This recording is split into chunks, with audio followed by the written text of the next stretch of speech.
Hello dear subscribers, कैसे हो आप? आई होप आप लोग वेल गुड होंगे एंड बढ़िया होंगे।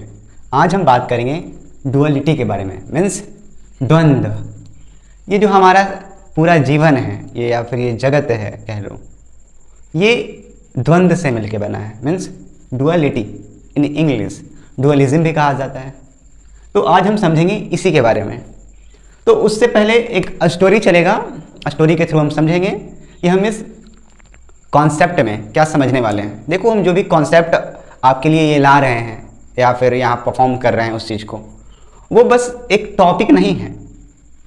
डुअलिटी मतलब एक बस नाम नहीं है, ये हमारा पूरा जीवन है। इससे हम जो भी अपनी लाइफ में जीते हैं या फिर जिएंगे, सब कुछ इस पर डिपेंड करता है। अगर आप इस चीज़ को समझ जाते हो तब, और अगर आप नहीं समझते हो तो वही आपका हाल होने वाला है। जैसे मानो कि आप लाइफ में अलाइव तो हो, जिंदा तो हो, लेकिन आंख बंद किए किए सोए सोए। तो चीज़ों को समझना बहुत ज़रूरी है। हमारी लाइफ का एस्पेक्ट्स क्या है नहीं है वो समझना बहुत ज़रूरी है। ओके, तो स्टार्ट करते हैं हम एक कहानी के माध्यम से। ओके, तो एक बारी क्या होता है कि अंधेरा बड़ा परेशान रहता है सूरज से। वो उसका प्रॉब्लम ये रहता है ना कि वो बेचारा जहाँ भी होता है वो सूरज उसको आके वहाँ से भगा देता है। तो एक बारी अंधेरा सोच ही लेता है कि हमको ना कंप्लेन करना चाहिए भगवान जी के पास, कि चलो थोड़ा कंप्लेन कर देते हैं उसका, ताकि थोड़ा राहत तो मिले हमको।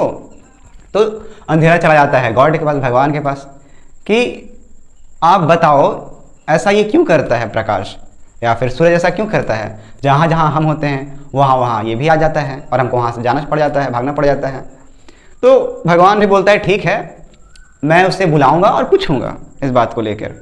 फिर कुछ दिनों के बाद सूरज वहाँ पे आता है और भगवान बोलता है कि क्यों भाई, तुम अंधेरे को क्यों परेशान करते हो? उसने तुम्हारे खिलाफ रजिस्टर में दर्ज कराया है कंप्लेन। तो सूरज बोलता है किसके बारे में आप बात कर रहे हैं? अंधेरा? इसे तो मैं कभी नहीं जानता और मैंने इसे कभी देखा भी नहीं। और बरसों से ये केस पेंडिंग है भगवान के पास और आज भी ये केस सॉल्व नहीं हो पाया है।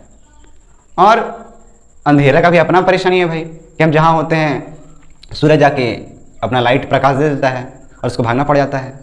तो ये रजिस्टर केस बहुत टाइम से पेंडिंग है और हमेशा पेंडिंग रहने वाला है। ओके, तो ये कहानी बताने का कारण ये था, जो हमारा पूरा जीवन है, एस्पेक्ट्स है, वो कह लो अपोजिंग फोर्सेस के थ्रू है। ओके, यहाँ अच्छा है तो बुरा भी है। ये सारा जीवन ही किसी एक पहलू पे टिका हुआ नहीं है, पर हम चाहते हैं किसी एक पहलू पे टिक जाए। हम सब चाहते हैं कि हम इंसान राम जैसा होना चाहिए ना। रावण को तो कोई मानता ही नहीं भाई, ऐसा क्यों? बट इस नेचर में राम और रावण दोनों एक ही हैं। भले इस मंच में, भले इस दुनिया में ये दो इंडिविजुअलिटी हो, बट पर्दे के पीछे ये दोनों एक हैं, क्योंकि एनर्जी जो फ्लो हो रहा है राम के अंदर और रावण के अंदर वो एक है।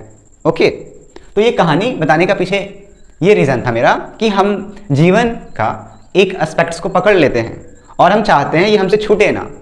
यहाँ सब कुछ प्रतिपल बदल रहा है, क्षण क्षण पल पल कह लो, कुछ भी स्थिर नहीं है, कुछ भी, नथिंग एल्स। बट हम इसी चीज़ से बड़े टेंस होते हैं, सोचते हैं कि ऐसा होना नहीं चाहिए हमारी लाइफ में। लेट अस सपोज आपने कभी किसी पर्सन पे विश्वास किया और वो आपका विश्वास तोड़ दिया, तो दिस इज द नेचर में ये होना ही था। ओके, और हम उस इंसान को कहने लगते हैं कि हाँ ये इंसान बड़ा गलत है, ये बड़ा खराब है। ऐसा क्यों? क्योंकि हम चीज़ों को समझते नहीं हैं, हम लाइफ को नहीं समझते हैं, हम लाइफ का एसेंस को नहीं समझते हैं और हम फंस जाते हैं। जैसे कभी भी आप इस दुनिया में ट्रैप नहीं हो, बट हमें ऐसा लगता है कि हम इस दुनिया में बड़ा ट्रैप हैं, हम फंसे पड़े हैं। हमारी ज़िंदगी में जितना टेंशन है शायद किसी की ज़िंदगी में ना हो। तो ये वही बात हो गया कि अंधेरा बोल रहा है भगवान जी से कि हाँ भाई, ये देखो सूरज को हमको हमेशा परेशान करता है, प्रॉब्लम क्रिएट कर देता है हमारे लाइफ में। जब भी वो आता है हमें जाना पड़ जाता है, भागना पड़ जाता है। लेकिन सूर्य को कुछ पता ही नहीं कि उसके वजह से क्या हो रहा है, नहीं हो रहा है, क्योंकि दोनों अपोजिट हैं। अगर सूर्य है तो वहाँ अंधेरा नहीं रहेगा और जहाँ अंधेरा है वहाँ सूर्य नहीं रहेगा। और इन रिलेट करके देखो तो अंधेरा और रोशनी यानी उजाला, ये दोनों तो है एक ही। लाइट क्या है? रोशनी का ज़्यादा होना और लाइट का कम होना, ये क्या है? अंधेरा। और हम इस चीज को दो में बांट के देखते हैं, बट लाइफ इकट्ठा है, मतलब एक है। और हम इस चीज को मानना ही नहीं चाहते, हम हर चीज को डिवीजन में करके देखते हैं, मतलब लाइफ, डेथ, बीज, वृक्ष, ये दोनों एक ही चीज है। ओके, बीज में देखो तो बीज अभी छोटा है, वो आया नहीं है, उसका जो फ्यूचर है, और वही पेड़ बड़ा हो गया, वही हुआ ना। तो दोनों अलग अलग एंटिटी कहाँ से हुआ? और फिर एक दिन मर गया। तो पहले वो नहीं था वृक्ष, फिर बीच में हुआ और फिर नहीं हो गया। तो ये तो इकट्ठा है पूरा अस्तित्व, ये यूनिवर्स पूरा इकट्ठा है, एक पल में है। बट हम इसे कल में पकड़ते हैं या फिर आने वाले कल में पकड़ते हैं, पीछे वाले कल से सोचते रहते हैं, जख्म को खुरेदते रहते हैं अपना, और कहते रहते हैं हाँ ऐसा हुआ वैसा हुआ, हम ब्लेम करते हैं किसी और को, करते हैं ना। बट हम कभी भी अपने आप को नहीं देखते हैं, क्योंकि यहाँ आप किसी दूसरे पे आपका कंट्रोल थोड़ी है, आपको कंट्रोल है आप खुद पे। अगर आप चीज़ों को समझ पा रहे हो, अंडरस्टैंड कर पा रहे हो, तो अपने लाइफ में एक्शन ले सकते हो। ओके, क्या पता आपको देख के आगे वाला इंसान समझ जाए, चीज़ें समझ में आने लग जाए उसे।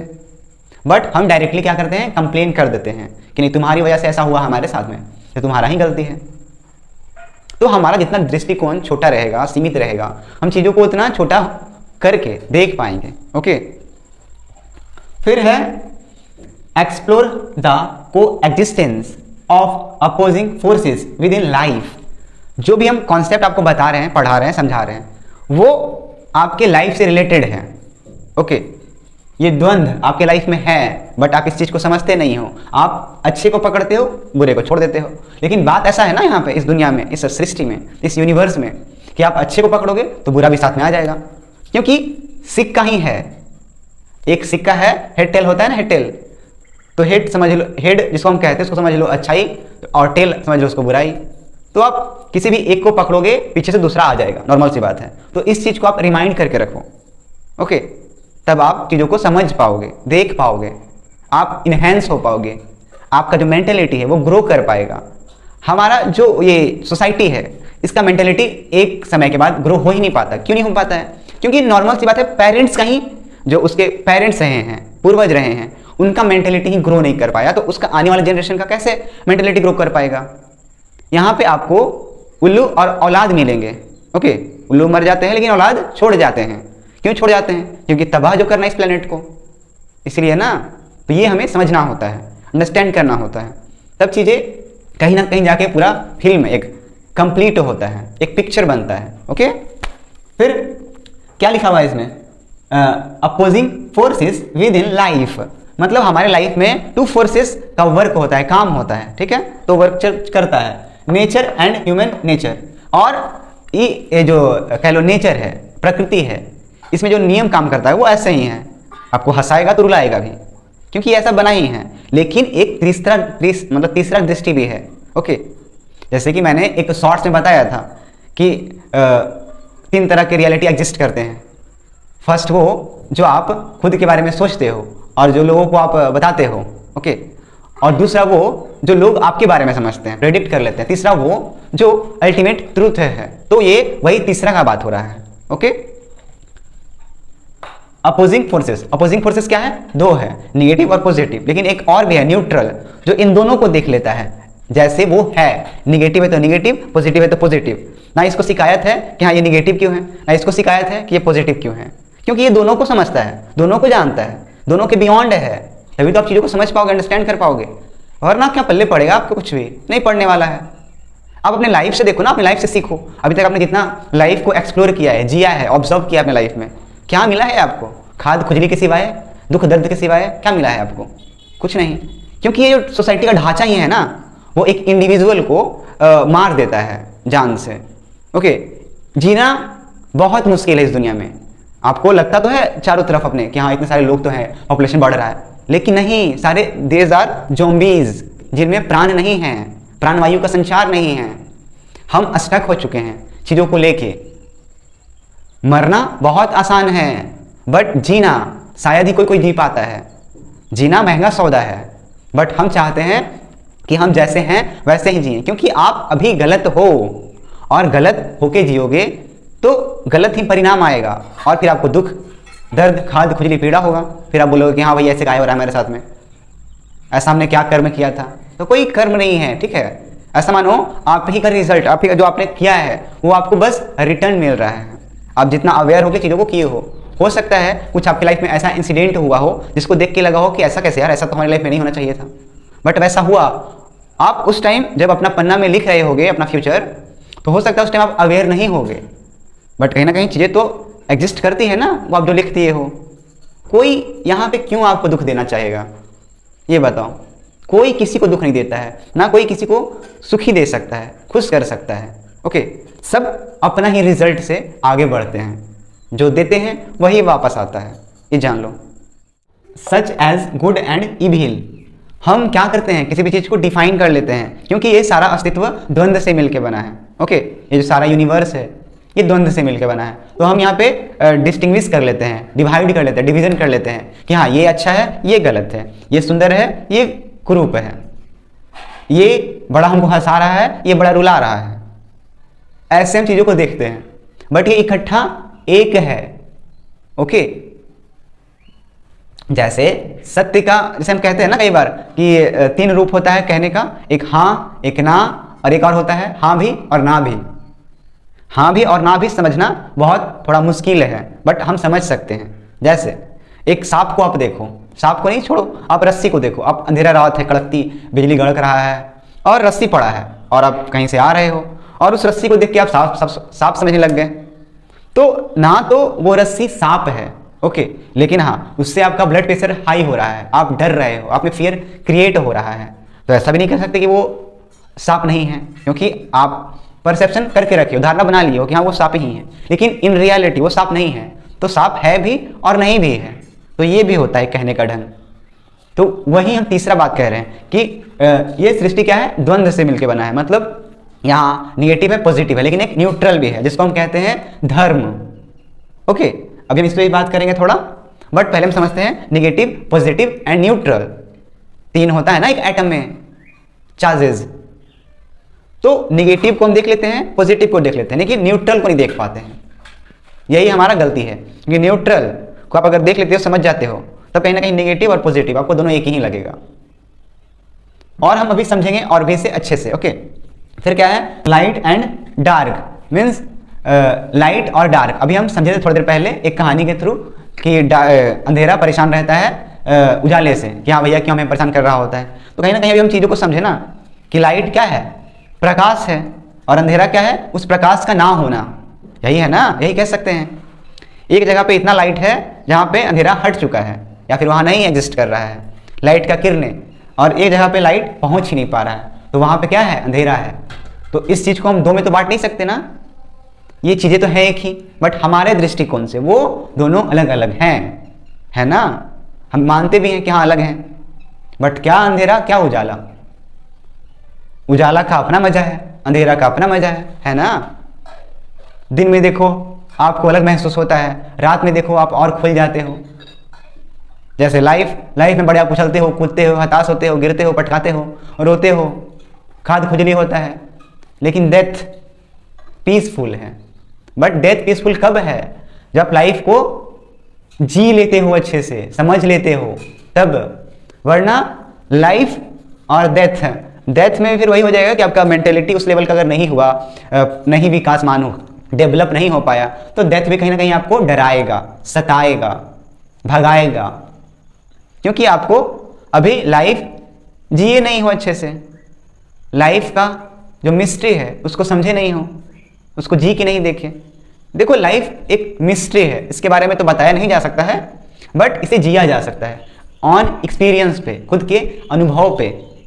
बट हम यहाँ लाइफ भी जीते हैं तो किसी दूसरे पर्सन के एक्सपीरियंस से जीना चाहते हैं, जैसे हमारे बड़े बुजुर्ग, हमारे फैमिली मेम्बर्स, हमारे सोसाइटी, हमारा समाज, हमारा धर्म, हमारा जाति, इन्हीं सब चीज़ों में हम खुद को भूल जाते हैं, ट्रैप कर लेते हैं। तो जीवन का जो सहजता रूप है वो कैसे प्रकट हो जाएगा, क्योंकि अभी जो आप हैं ना, अभी आप भरे पड़े हैं, आपको खाली होना है, बट आप खाली कैसे होइएगा जब तक आपको चीज़ें समझ में ही नहीं आएगा। तो खुद से पूछिए, अभी तक आपने जो भी लाइफ जिया है, एक्सपीरियंस किया है अपने अनुभव को, क्या आपने खुद किया है या फिर आपसे करवाया गया है बाहर के थ्रू, सोसाइटी के थ्रू, फैमिली के थ्रू, आपको वो सोच दे दिया गया है, आपका कौन सा सोच अपना है? सब तो बाहर से आया है ना। आप सेकंड हैंड थिंकिंग लेके चल रहे हो। आप अपने लाइफ को अपने हिसाब से कब जियोगे, कब समझोगे, कब गलती करोगे, कब उससे सीखोगे, कब?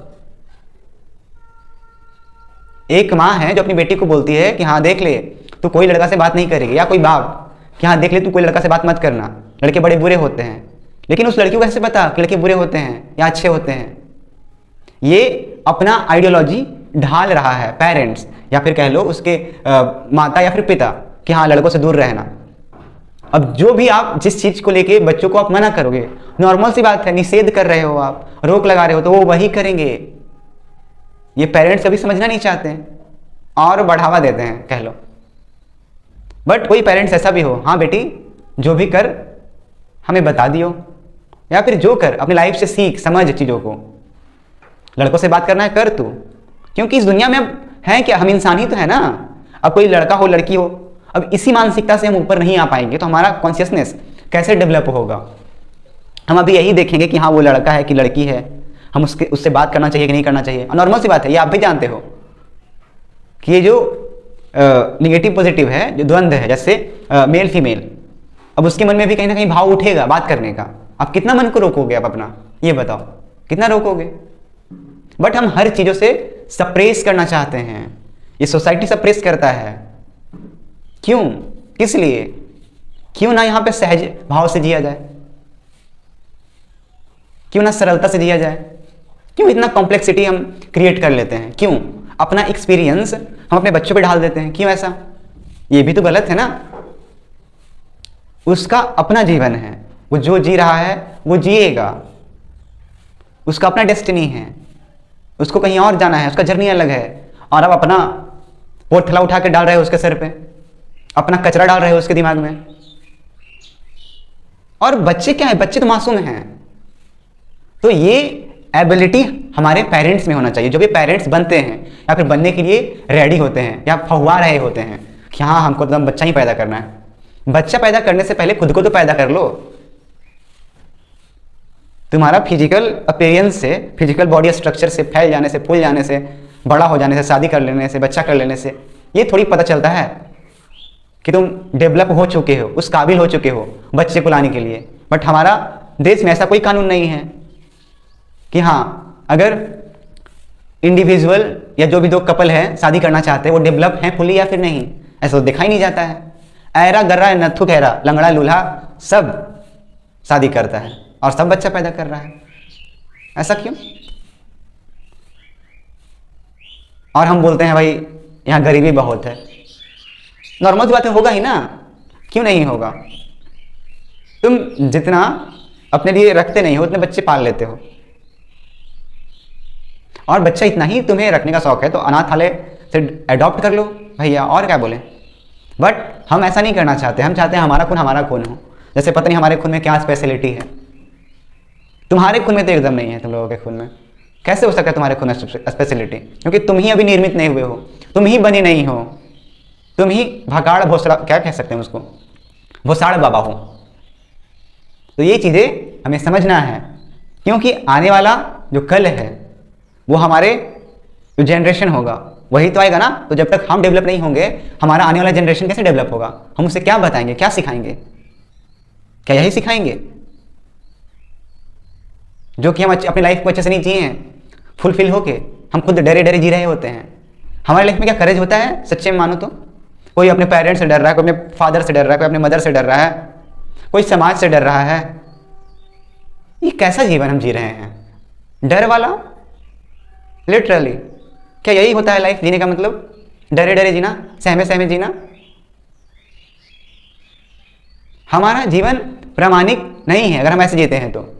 फिर तो जॉम्बीज हो गए, मुर्दे मुर्दे जी रहे हैं हम।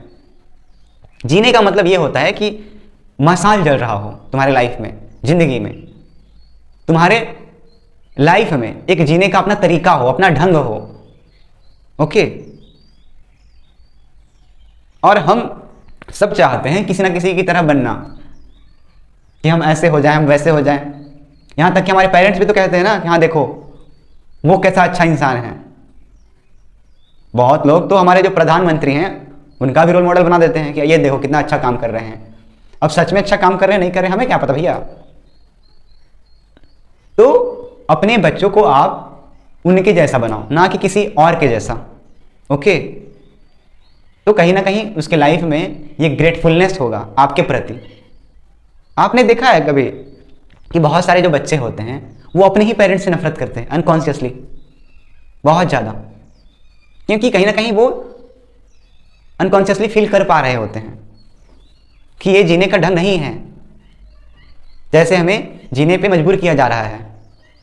और अगर लड़की है तो उसका जीना तो और दुश्वार कर देता है ये सोसाइटी या फिर उसकी ही फैमिली कह लो, क्योंकि फर्स्ट ऑफ ऑल तो आपके फैमिली सपोर्ट करना चाहिए ना, सोसाइटी तो बाद में आता है, बट पहले आपका गर्दन आपके फैमिली ही दबाएंगे। Joy and pain. अब देखो कई बार क्या होता है हमारी लाइफ में, बड़ा हमें खुशी मिलता है, ओके, और बड़ा दर्द भी मिलता है ना, हम सबका एक्सपीरियंस है ये। अब खुशी, अगर आपके घर पे बेटा हुआ है तो आप बड़े खुशी हो गए, और वही बेटा कल होके मर गया तो आप उदास हो गए। ऐसा ही होता है ना हमारे साथ में। हम डिनाई करना चाहते हैं, रोकना चाहते हैं नेचुरल फिनोमेना को, जो द्वंद्व से बना ये अस्तित्व है उसको रोकना चाहते हैं। हम चाहते हैं हमारा नियम कारगर हो, हमारा नियम सत्य हो, हमारा नियम ही चलना चाहिए। जैसे हमारा पुत्र अगर जन्म लिया तो उसको अभी मरना ही नहीं चाहिए। वाह क्या बात है, ऐसा ही सोचते हैं ना हम। किसी और के घर पे कोई मरता है तो हम बढ़िया से खा रहे हैं, पी रहे हैं, ईयरफोन लगा के गाना सुन रहे हैं, लेकिन कहीं हमारे घर पे कोई टपक गया तो भगवान ये आपने बहुत गलत किया, ऐसा आपको करना नहीं चाहिए। लेकिन अगर कोई भी मर रहा है तो दुख आपको होना चाहिए ना, अगर दुख हो ही रहा है सच में तो। वाह, अपना घर पे अगर कोई मरता है तो हम बड़ा रोते हैं भी लगते हैं, वहीं अगर किसी और के घर पे मरता है तो हमें कोई फर्क ही नहीं पड़ता। क्यों नहीं पड़ता? सारा खेल तो यहीं का है ना हमारा। तो रोते आप इसलिए नहीं हो कि आपको उस इंसान से बड़ा प्यार था, इसलिए नहीं रोते हो, क्योंकि उससे आपका लगाव था और जो उसने आपको जीवन दिया था। जैसे आपके अगर पेरेंट्स हैं, मदर है, फादर है, अगर फादर का डेथ हो जाता है तो फादर ने आपको कुछ ना कुछ जीवन दिया था, उनके आइडेंटिटी से तो आप जाने जा रहे थे, लेकिन अब वो अचानक सडनली वो मर जाते हैं। तो अब आप क्या हो, आप खुद को भूलने लग जाते, खोने लग जाते हो कि अब मेरा क्या अस्तित्व है, अब हम क्या रहे हैं, क्या हैं अब। ऐसा ही होता है ना, तब दुख होता है, गहरा दुख होता है। ओके, तो ये जो भी हमारे लाइफ में होता है ना वो द्वंद्व के कारण होता है। जब तक आपका माइंड द्वंद्व में बैठा है, ये जो हमारा माइंड है ना, ये डिवीजन करके देखता है चीज़ों को, द्वंद्व में हमेशा ये बटा है, और कभी हमें दुख, तकलीफ, पीड़ा, खाद कुछ नहीं मिलता है इस दुनिया में। ओके, लेकिन द्वंद्व से बाहर आने का भी रास्ता है, द्वंद्व से बाहर भी आप आ सकते हो। ओके, जैसे ये द्वंद्व हो गया अंधेरा, और ये कह सकते हैं लाइट, जिसको आप कहते हैं लाइट, बस इसका ही खेल चलता है पूरा हमारा लाइफ पे, लाइट और डार्कनेस। ओके, तो जैसे अगर आप लाइट को लाइट की तरह देख लो और डार्कनेस को डार्कनेस की तरह देख लो, पर देखने वाला ये तीसरा है कोई, है ना।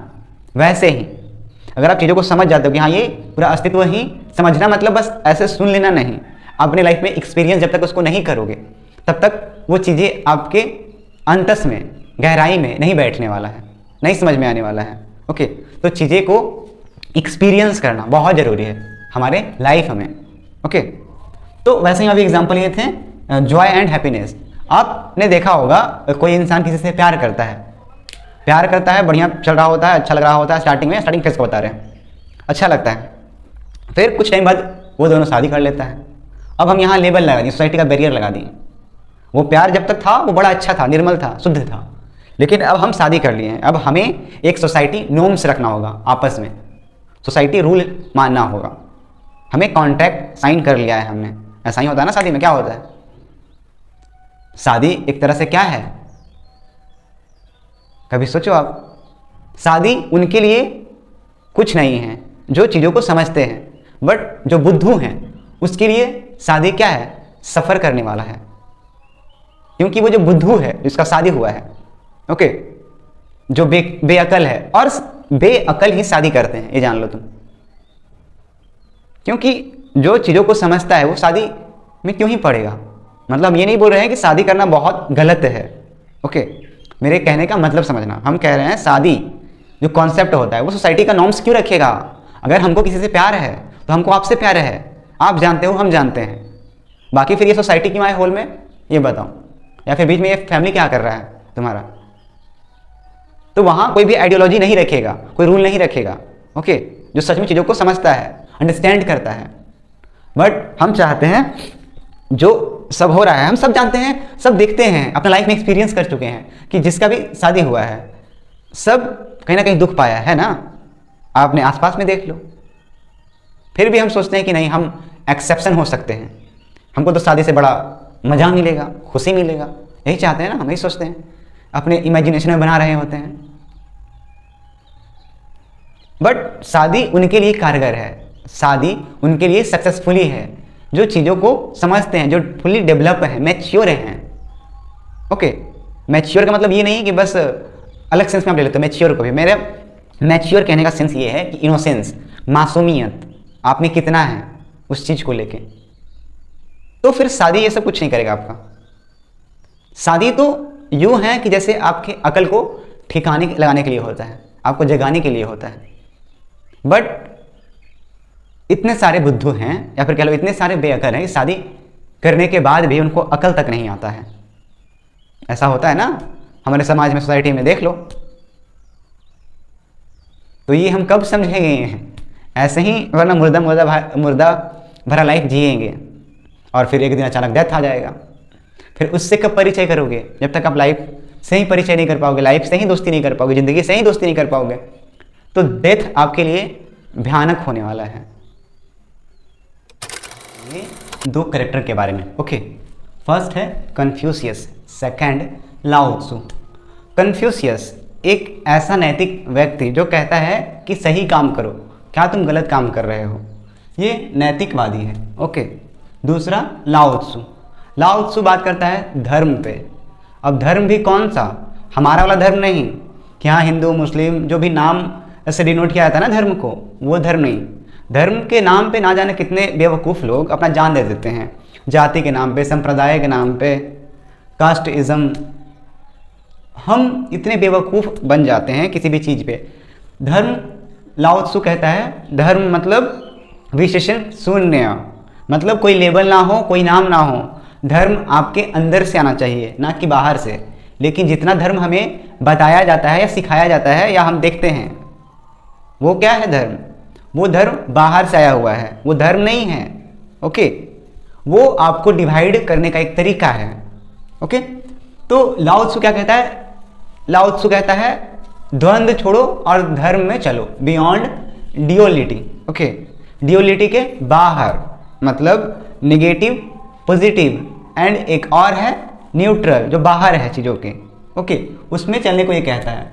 तो लाओ त्सु के बारे में कन्फ्यूशियस कहीं ना कहीं जानता था कि हाँ ये भी जो बंदा है काफ़ी अच्छा है और काफ़ी चीज़ों को समझता है। तो कन्फ्यूशियस जाता है लाओ त्सु के पास और बोलता है, लाओ त्सु सुनो, चलो और हम लोगों को सिखाते हैं कि अच्छे कैसे बनना है, अच्छा आप लोग बनो, बुरा ना बनो। पर लाओ त्सु कहता है भाई तू नैतिकवादी है, तू अपने तक ही इस चीज़ को रख, बाहर इस चीज़ को मत बता, क्योंकि तेरे बताने से ही लोग अच्छे बनने के चक्कर में और बुरा बन जाएंगे। अब यहाँ पे थोड़ा कॉन्ट्राडिक्ट आपको लगेगा, ये बंदा तो अच्छा है, बोल रहा है अच्छा भलाई करो, या फिर कह रहा है कि बुराई छोड़ो और अच्छाई को अपनाओ। लेकिन लाओ त्सु कहता है तुम बुराई को छोड़ कैसे सकते हो, क्योंकि बुराई और अच्छाई एक ही सिक्के का दो पहलू है। तुम या तो दोनों को साथ छोड़ो या तो दोनों को साथ में पकड़ना पड़ेगा। किसी एक को अगर पकड़ोगे तो दूसरा साथ में आ जाएगा। यहाँ हो सकता है आप लोगों को थोड़ा ना समझ में आए, लेकिन अगर हम कोशिश करेंगे तो समझ में आएगा चीज़ें। जैसे कन्फ्यूशियस कहता है कि बुरा काम छोड़ दो, पाप छोड़ दो, चोरी छोड़ दो और अच्छा काम करो। और लाओ त्सु कहता है ये जो भाव है चोरी का या फिर अच्छापन का, ये दोनों ही छोड़ दो, क्योंकि तुम क्या करोगे, ज़्यादा ज़्यादा चोरी नहीं करोगे, चोरी करोगे लेकिन समाज में ऐसा प्रिटेंड करोगे कि हाँ तुम चोर नहीं हो। यही ना चोरी का मतलब क्या हुआ, कोई चोर चोरी करते पकड़ा जाता है तो हम उसे भला बुरा कहते हैं। लेकिन कुछ चोर ऐसे भी हैं हमारे देश में जो चोरी भी करते हैं और जिनके बारे में हम जान भी नहीं सकते, पता भी नहीं लगा सकते हैं, है ना। ऐसा होता है ना हमारे साथ में, छोटे चोर पकड़े जाते हैं और बड़े चोर आसमान में घूमते हैं, ऐसा है ना। हमारे कंट्री में। तो वही लाओ त्सु कहता है कि तुम ये अच्छा बुरा का बात ही हटाओ, तुम स्वधर्म चुनो, या फिर लोगों को स्वधर्म चुनने दो। लोग जितना आज़ादी से, जितना स्वेच्छा से, जितना सरलता से वो चीज़ों को ग्रहण करेंगे, समझेंगे, उतना हमारे इस यूनिवर्स के लिए, इस समाज के लिए उतना अच्छा होगा। और लाओ त्सु कहता है कि ये जो नैतिकवादी लोग होते हैं वही सारा समाज को विकृत कर देते हैं। अब ये सुनने में बड़ा अजीब लगता है, भाई ऐसे कैसे, नैतिकवादी तो अच्छा होता है, बुरा छोड़ो अच्छा करो। लेकिन लाओ त्सु कहता है नहीं, आप किसी चीज़ को अगर पकड़ते हो, जैसे अच्छाई और बुराई, जैसे सुंदर कुरूप, तो कहीं ना कहीं वो चीज़ें एक है, इकट्ठा है, जुड़ा है। जैसे फॉर एग्जांपल हम अगर किसी को सुंदर कहें तो बेसिस ऑफ कुरूप, जैसे अगर हम सुंदर का चयन करते हैं तो कहीं ना कहीं उसके अपोजिट खड़ा हो जाता है क्या, क्रूप, बदसूरती, यही ना, अगर किसी चीज़ को हम सुंदर कह रहे हैं तो। और वहीं अगर हम बदसूरत कह रहे हैं तो कहीं ना कहीं सुंदर भी मौजूद है। तो ये द्वंद्व हुआ ना, सुंदर कुरूप कहीं कहीं अपोजिट होके खड़ा हो जाता है। हम लाओ त्सु ऐसा कहता है कि ये द्वंद्व का बात ही छोड़ो, ये कंपैरिजन का बात ही छोड़ो। सुंदर सुंदर है, कुरूप कुरूप है, लेकिन उससे हम इन्फ्लुएंस ना हो, ये लाओ त्सु कहना चाहता है। लाओ त्सु को समझना थोड़ा मुश्किल है, बट अगर हम समझें, अगर हम ऐसा मेंटेलिटी रखें तो कहीं ना कहीं हमारा जो ह्यूमन कॉन्शियसनेस है वो अपग्रेड हो जाएगा, बढ़ जाएगा काफ़ी हद तक। जैसे अगर आप किसी चीज़ को ब्यूटीफुल बोलते हो, ओके, उसके अपोजिट ही तो अगलीनेस खड़ा हो जाता है ना। आप ब्यूटीफुल उसको बोल ही कैसे रहे हो, क्योंकि आपको पता है अगलीनेस भी कुछ होता है। तो ये भाव ही नहीं होना चाहिए। अगर जो चीज़ सुंदर है वो सुंदर है तो है, और नहीं है तो नहीं है, और कुरूप है तो है, नहीं है तो नहीं है। मतलब ये डिवीज़न जो करके हम देखते हैं ना कहीं देखो तो सुंदर, जिसको हम कहते हैं, जो इंसान कह लो या फिर कोई चीज़ कह लो, कोई वस्तु कह लो, सुंदर हमें क्यों लगता है, क्योंकि वो हमसे दूर होता है, तभी तो हम कहते हैं ना उसे सुंदर। लेकिन वही अगर चीज़, व्यक्ति, सामान, वस्तु जो भी हमारे पास आ जाता है, या कार ही आप ले लो, कार का एग्जाम्पल, आप कितना चला लोगे, ज़्यादा से ज़्यादा 1 महीना 2 महीना, उसके बाद कार आपके घर पे खड़ा रहेगा, क्या कर लोगे आप उसका। तो एक कहावत भी तो है ना कि दूर का ढोल बड़ा सुहाना लगता है देखने में, तो यही कहा गया है। तो लाओ त्सु कहता है अगर तुम्हारा चयन ऐसे होता है कि अगर कोई इंसान सुंदर है या फिर तुमको बड़ा आकर्षित कर रहा है, उस वजह से तुम उस चीज़ को ले आते हो अपने पास, तो कहीं ना कहीं बाद में उसी से तुमको दुख भी मिलेगा। तो लाओ त्सु का कहना ये है। और फिर आप कन्फ्यूशियस कहता है कि तुम कैसी बातें कर रहे हो, मुझे समझ नहीं आ रहा है। ओके, ये दोनों चाइना के ही लोग हैं, कहीं ना कहीं नाम से आपको पता चल रहा होगा। तो लाओ त्सु कहता है कि जो भी काम हम धर्म से करते हैं, मतलब स्वयं के सहजता भाव से करते हैं, सरलता से करते हैं, वो हमेशा धर्म होता है। कृष्ण गीता में भी तो यही कहे हैं ना कि पार्थ तुम धर्म का साथ दो। धर्म मतलब कोई भी रिलीजियन नहीं, धर्म मतलब बियॉन्ड ड्यूअलिटी, बियॉन्ड द्वंद्व। ओके, तो ये कहना है लाओ त्सु का कि धर्म तुम्हारा स्वयं के अंदर से आना चाहिए। ओके, इसके लिए हम एक स्टोरी सुनाते हैं, ठीक है। एक रामलाल होता है, काफ़ी बेचारा गरीब, असहाय कह लो, बट हाँ वो बाहर से दिखने में ऐसा लगता है असहाय है। एक झोपड़ा रहता है उसका, ठीक है, झोपड़ा रहता है छोटा बहुत, ओके, और उसके पास बस एक ही कंबल होता है, वो बेचारा ओढ़ के सो रहा होता है। उसके घर में चला जाता है चोर। अब चोर चला जाता है, चोर को उतना ध्यान नहीं रहता है कि हम किसी घर में घुस रहे हैं, बस वो चला जाता है उस झोपड़े में। तो अचानक उसका नींद खुल जाता है, किसका, वो रामलाल का। रामलाल कहता है अहो भाग्य हमारे, तुम हमारे घर में पधारे। भाई तुमने तो हमें अमीर बना दिया, तुमने तो हमें क्या कर दिया, तुमने तो हमें वो प्रतिष्ठा दिया है यहाँ आके जो शायद आज तक मुझे किसी ने ना दिया। मतलब वो चोर के प्रति क्या कर रहा है, आभार प्रकट कर रहा है।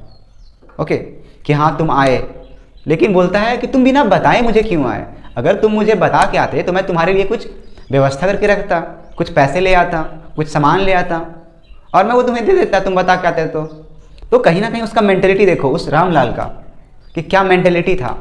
वहीं अगर हमारे घर पे कोई चोर आ जाए तो हम हाथ पैर तोड़े बिना छोड़ेंगे नहीं, कपार ऊपर फोड़ फाड़ के ही छोड़ेंगे। लेकिन उस क्षण पे देखो, तो ये एग्जाम्पल है नॉन ड्यूअलिटी का, ठीक है। तो वहाँ पे कैसे एक्शन ले रहा है वो रामलाल। वो बोला कि भाई तू मुझे बता देता, तूने इतनी तकलीफ क्यों की रात में आने का, तो दिन में ही आ जाता, मुझे कोई दिक्कत नहीं थी। तो फिर बोलता है तू आ ही गया है तो रुक, मैं देखता हूँ मेरे पास कुछ है कि नहीं है। तो उसके पास तो कुछ होता ही नहीं रामलाल के पास, लेकिन वो होता है एक कंबल। ओके, तो वो कंबल दे देता है चोर को कि ये ले जा, यही है मेरे पास और कुछ नहीं है। और हाँ सुन, वो जा रहा होता है, अचानक बेचारा डर जाता है कि ये कैसा आदमी है। और ऐसा इंसान सच में कहीं ना कहीं प्रेडिक्ट करो तो उसका रैंडमनेस है ना, जैसे अगर कोई चोर पकड़ा जाता है घर पे तो वो तो यही सोचता है कि लोग चिल्लाएंगे, डंडा लाएंगे, मारेंगे, यही सोचता है ना। लेकिन वो इंसान बखूबी बात किया एक अच्छे बिहेवियर वे में, रामलाल। तो रामलाल चीज़ों को कहीं ना कहीं समझ रहा है, देख रहा है। उसके लिए चोर और साधु अलग अलग नहीं हैं, ये दोनों एक ही हैं। ओके, और कहीं ना कहीं साधु जो है और जो चोर है, ये दोनों भी देखो तो अपोजिट ही तो है। साधु बन गया है किससे? चोर बहुत सारा हो गया तो साधु बन गया, और साधु है तो चोर भी है। तो कहीं ना कहीं यहाँ भी तो कंपेयर ही हो गया ना। बट जो एनर्जी है दोनों में वो तो एक ही है। एक प्रतिष्ठा चाहता है साधु संत कि हाँ मुझे प्रतिष्ठा मिले, सम्मान मिले, हम सहते हैं, हम खाना नहीं खाते, अपने शरीर को गलाते हैं। तो ये भी अपने तरीक़े से क्या चाह रहा है? चाह रहा है ना कि हमारा प्रसन्नता हो, हमारा तारीफ करे लोग। और ये जो चोर है वो क्या चाह रहा है?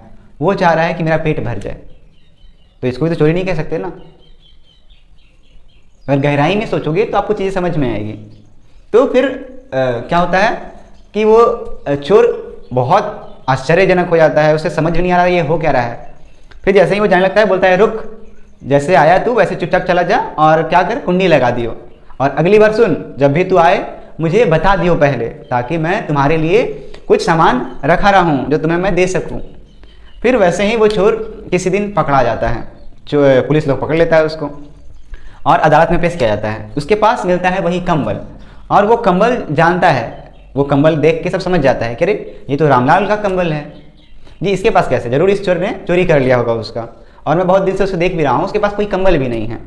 तो रामलाल को बुलाया जाता है। फिर रामलाल उसको गौर से देखता है, फिर बोलता है जज साहब कि बताओ रामलाल, ये कंबल तुम्हारा ही है? तो बोलता है कि हाँ ये कंबल हमारा ही है। ये बेचारा आधी रात में आया हमारे घर पे और बड़ा सहजतापूर्ण, बड़ा अनुशासन से हमारे घर पे आया, और इसने ये भी ना देखा कि रात हो रहा है, बट वो हमारे घर पे आया और मैंने इसे कंबल दे दिया। वहाँ पे देखो कितना अच्छे से एक्सप्लेन कर रहा है रामलाल। तो ये मेंटेलिटी होता है। चोर भी सोचा, देख के हैरान हो गया कि ये क्या हुआ, क्योंकि उसका धड़कन बढ़ा हुआ था। क्योंकि नॉर्मल सी बात है, ऐसा सिचुएशन में हम सोचते हैं ना कि हम तो डगमगा जाएंगे, क्या होगा पता नहीं, और इंसानों पे तो हम भरोसा नहीं करते हैं ना नॉर्मल से देखो तो। पर ये मेंटेलिटी था रामलाल का, जो नॉन ड्यूलिज्म का ये एग्जाम्पल है कि आप जब द्वंद्व के बाहर रहते हो ना तो कैसे बिहेव करते हो, आप हर चीज़ को एक्सेप्ट करते हो। तो वो बोला रामलाल कि देखो इसने बहुत सहजतापूर्ण अनुशासन से आया हमारे घर पे और मैंने इसे बेचारे को कंबल दे दिया, ये चोर तो नहीं हो सकता है, अब इसे छोड़ दो। तो कितना गहरा बात छुपा है उस रामलाल में, सोचो तो कहीं ना कहीं उसका मेंटेलिटी को देखो तो। ओके, फिर क्या है, ये तो हमारा स्टोरी हो गया कन्फ्यूशियस और लाओ त्सु का। अब हम करते हैं एक कोट के बारे में बात। Okay, when the people of the world all know beauty as a beauty, there arises the recognition of ugliness. मतलब जब आप जान लेते हो इस दुनिया में कि ब्यूटी सुंदर ये है, तो कहीं ना कहीं अगलीनेस भी खड़ा हो जाता है। अब आपने देखा होगा आदिम लोगों को, जो आदिवासी लोग होते हैं, उनको पता नहीं होता है कि क्या सुंदर है क्या कुरूप है। मतलब ये भेद करना, ये तो द्वंद्व है ना, तो ये भेद हम इंसान करते हैं। ओके, किसी चीज़ को हम अच्छा बोलते हैं, किसी चीज़ को हम बुरा बोलते हैं, लेकिन दोनों हैं एक ही सिक्का का दो पहलू है। तो वो बोलता है, एक कोट बोल रहा है कि आप जब सुंदर को सुंदर की तरह देख लेते हो तो कहीं ना कहीं जो अगलीनेस है, कुरूपता है, वो भी प्रकट हो जाता है। और सुंदर भी आपको कब तक सुंदर लगेगा? जैसे सुंदर कोई इंसान लग रहा है तो उसके साथ आप कुछ समय बिता लो, वो भी तो पुराना ही हो जाता है। हमारा एज देखो, जैसे जैसे ढलेगा, हम बुढ़ापे की ओर जाएंगे जब, तो हमारा क्या होगा, ये जो सारा कह लो स्किन्स है वो मुरझा जाएगा, होगा ना। तो कौन कब तक सुंदर रहता है? कहने का मतलब ये है कुरूप और सुंदरता कहीं ना कहीं दोनों एक ही है, ठीक है। वो बस हम डिवाइड करके देखते हैं चीज़ों को, इसलिए ऐसा लगता है। तो आदिवासियों में ऐसा नहीं होता है, वो कुरूप से प्यार करे या सुंदरता से प्यार करे, वो प्यार दिल से करता है, हृदय से करता है। उसका प्यार जो होता है, वो अगर सुंदर से प्यार कर रहा है तो वो इंसान सुंदर हो जाएगा, अगर कुरूप से प्यार कर रहा है तो भी वो इंसान सुंदर हो जाएगा, क्योंकि उसके मन में, वो आदिवासी लोगों के मन में, वो कॉन्सेप्ट ही जन्म नहीं लेता है कि हाँ ये सुंदर है, ये कुरूप है, वो भरपूर प्यार कर सकता है। और अगर आप ऐसे प्यार करते हो कि हाँ वो इंसान सुंदर है इसलिए हम प्यार कर रहे हैं, तो कहीं ना कहीं वो जो सुंदरता है कुछ दिन के बाद ढल जाएगा, तब आप क्या करोगे? अगर आपका जो प्यार है उसका जो प्रथम फाउंडेशन है वो उसका सुंदरता है, तो कहीं ना कहीं आपका प्यार अंधा लूल्हा लंगड़ा हो जाएगा कुछ समय के बाद। लेकिन अगर आप प्यार बस कर रहे हैं, उसका जो फाउंडेशन है वो प्यार है, ओके, तो कहीं ना कहीं वो प्यार में आप बरकत करोगे, मतलब कहते हैं ना अपग्रेड होगे, आपका प्यार दिन पे दिन बढ़ते जाएगा। तो ये होता है रियल मायने में प्यार। जैसे एक महिला का 2 पुत्र हो, ठीक है, या फिर एक माँ को ले लो, उसका 2 बेटा होता है, एक को दुनिया सुंदर कहता है, दूसरा को थोड़ा कम सुंदर कहता है, लेकिन माँ की नज़रों में वो क्या है? दोनों बेटा ही है। तो अगर प्यार का फाउंडेशन उसका निर्मलता मासूमियत पे खड़ा हो या फिर प्यार पे खड़ा हो, तो वो प्यार दिन पे दिन गहरा होगा और बड़ा होगा। लेकिन अगर प्यार का कंडीशन किसी शर्त पे निर्भर है, किसी आइडेंटिटी पे निर्भर है, तो वो प्यार कहीं ना कहीं विकृत होगा, पागलपन बनेगा। पागलपन कह लो या फिर पागलपन तो अलग चीज़ आता है, कह लो कि वो डिक्रीज होते जाएगा, मतलब कम होते जाएगा वो प्यार, लड़ाई झगड़ा कलह यही बनते जाएगा आगे चल के। तो ये होता है प्यार का मतलब। प्यार बहुत ही खास है, अगर आप प्यार सच में कर लेते हो तो आपका जीवन परिवर्तित हो जाता है। लेकिन मोस्ट ऑफ द जो पीपल होते हैं वो प्यार का मतलब समझ नहीं पाते हैं, इसलिए कुछ अपना ही मन से अपने ही कॉन्सेप्ट में जी के उसको एक्सपीरियंस कर लेते हैं और बाद में कहते हैं कि हाँ भैया हमको तो खाद खुजली पीड़ा हुआ है इससे, और निगेटिव पॉइंट्स कहीं ना कहीं उसके बारे में बोलना स्टार्ट कर देते हैं।